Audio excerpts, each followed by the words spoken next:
Halo sobat, berjumpa lagi bersama saya Melanesia TV. Intip kekayaan Lukas NMB, Gubernur Papua yang naik ojek ke PNG. Gubernur Papua Lukas NMB tengah jadi sorotan publik. Ia dideportasi dari Papua Nugini (PNG) karena dianggap melanggar aturan keimigrasian. Lukas NMB masuk ke Papua Nugini untuk pergi ke kota Vanimo pada Selasa, tanggal 31 Maret tahun 2021 lalu. Ia menyelinap lewat jalur tikus, lalu diantar ke kota perbatasan itu menggunakan jasa tukang ojek. Di Vanimo, Lukas mengaku berobat dan menjalani terapi karena sakit yang dideritanya. Setelah selesai berobat di sana, ia kemudian kembali ke Indonesia melalui pos lintas batas negara PLBN Skol, Jayapura. Sebagai orang nomor 1 di Provinsi Papua, berapa harta kekayaan Lukas? Lukas NMB terakhir kali melaporkan harta kekayaannya sebagai pejabat penyelenggara negara pada tanggal 30 April tahun 2020. Merujuk pada laporan harta kekayaan penyelenggara negara Komisi Pemberantasan Korupsi (LHKPN) KPK, Lukas NMB mengklaim memiliki harta sebanyak 21,19 miliar rupiah atau tepatnya 21.190.182.290 rupiah.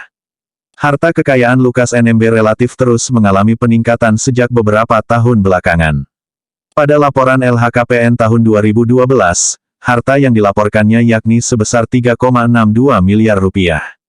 Berikutnya pada tahun 2016 total kekayaannya sebesar 11,81 miliar rupiah. Lalu pada Januari tahun 2018 atau saat maju sebagai calon gubernur Papua ia melaporkan kepemilikan aset sebesar 21,44 miliar rupiah.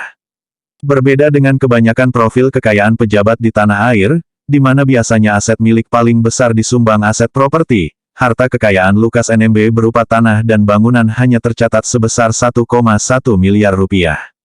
Ia diketahui memiliki 4 bidang tanah dan bangunan yang seluruhnya tersebar di kota Jayapura.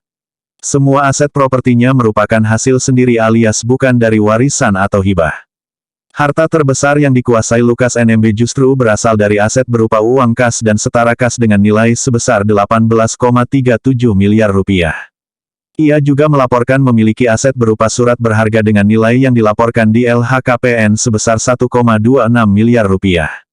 Untuk aset berupa kendaraan, ia tercatat memiliki tunggangan berupa mobil Toyota Fortuner tahun 2017 senilai 300 juta rupiah. Dan mobil Honda Jazz tahun 107 dengan taksiran 150 juta rupiah. Sekian dan terima kasih.